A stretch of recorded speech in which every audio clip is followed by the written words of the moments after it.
Assalamualaikum warahmatullahi wabarakatuh.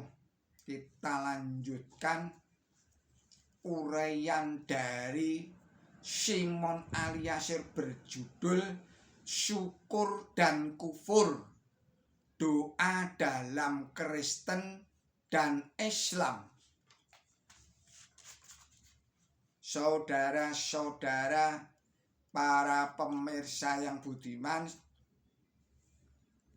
sekarang pun kita dapat menyaksikan azab ilahi yang menimpa saudara-saudara seagama kita di Timur Tengah, terutama di Irak, di Kuwait, dan di Saudi Arabia.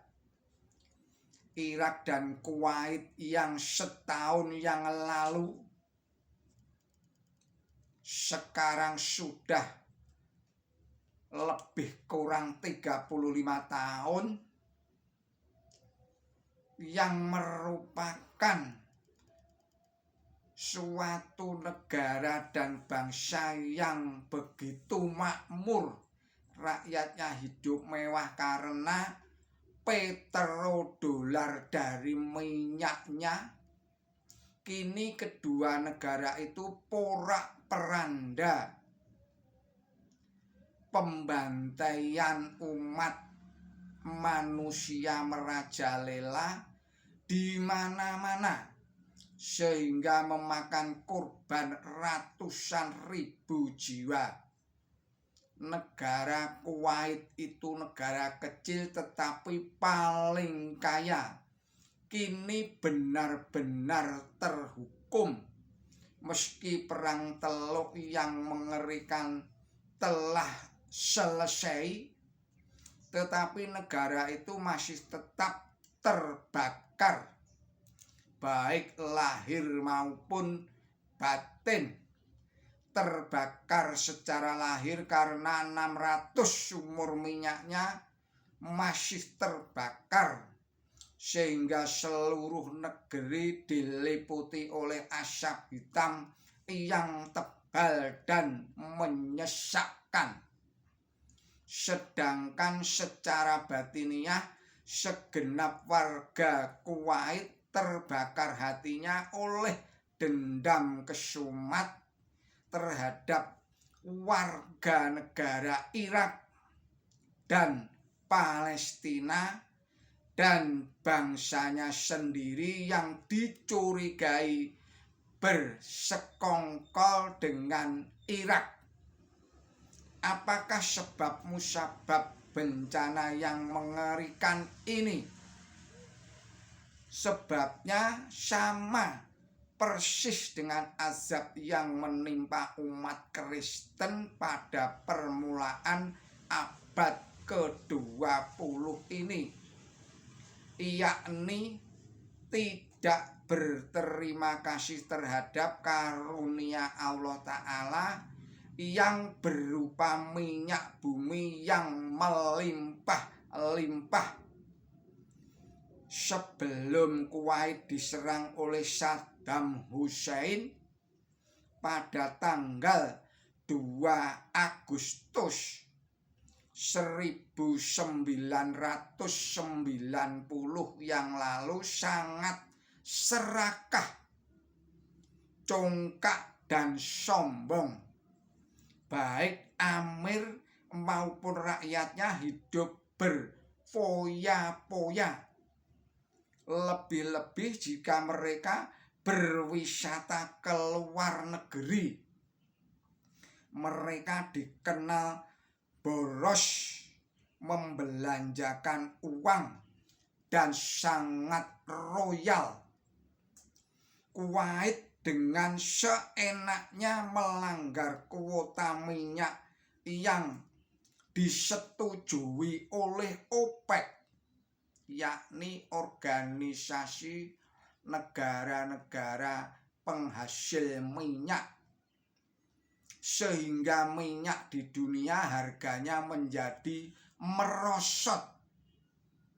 Inilah sumber kecemburuan sosial di antara negara-negara Arab terutama Irak yang tidak diindahkan permintaannya untuk mendapatkan keleluasaan bagi sebuah pelabuhan penyaluran minyaknya. Sesama anggota OPEC, Indonesia pun kena getahnya. Merosotnya harga minyak dunia, pemerintah kita menganjurkan, mengencangkan ikat pinggang, hemat energi dan tingkatkan ekspor non migas untuk meningkatkan devisa negara. Pada tahun 1991 ditetapkan sebagai tahun kunjungan wisata, Visit Indonesia Year 1991. Saudara-saudara para pemirsa yang budiman, doa Isa Al-Masih yang dilukiskan di dalam surat 5 surat Al-Maidah ayat 114 tadi itu mengisyaratkan pada doa Bapa kami yang terkenal di dalam Injil. Yesus menganjurkan berdoa, Bapa kami yang di surga, dikuduskanlah namamu, datanglah kerajaanmu, jadilah kehendakmu di bumi seperti di surga.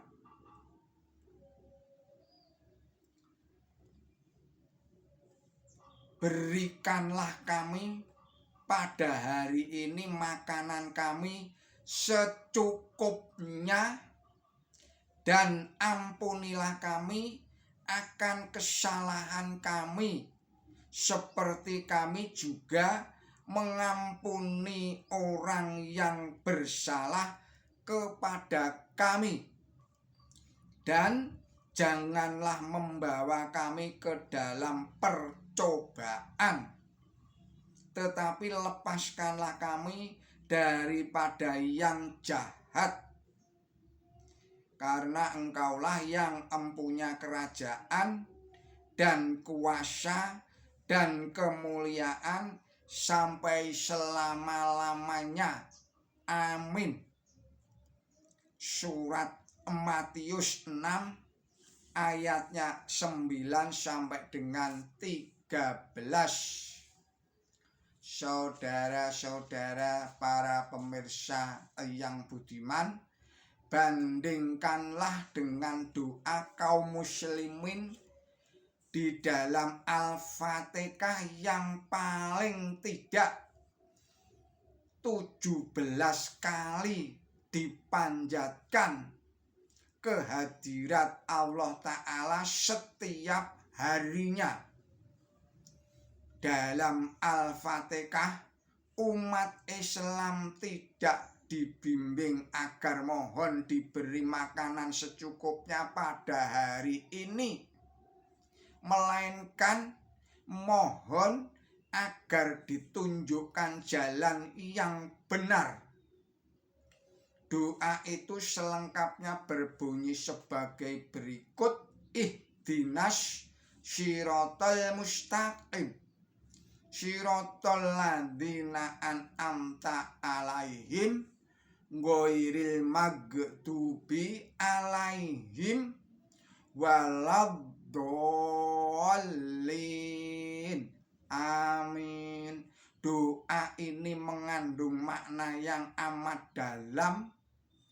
Umat Islam dianjurkan agar memohon ditunjukkan kepada jalan yang benar, yaitu jalannya orang-orang yang diberi nikmat.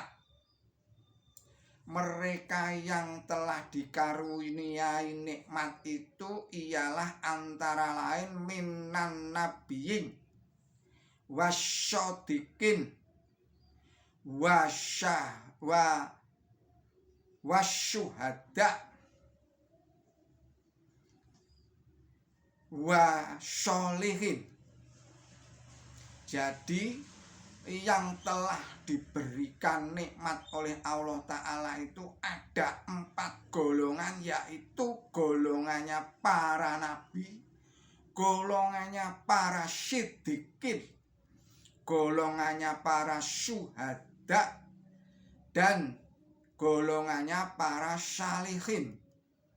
Surat An-Nisa surat 4 ayatnya 69. Kita cukupkan dulu uraian ini di dalam video ini. Mohon maaf atas segala kesalahan. Billahi taufik wal hidayah. Wassalamualaikum warahmatullahi wabarakatuh.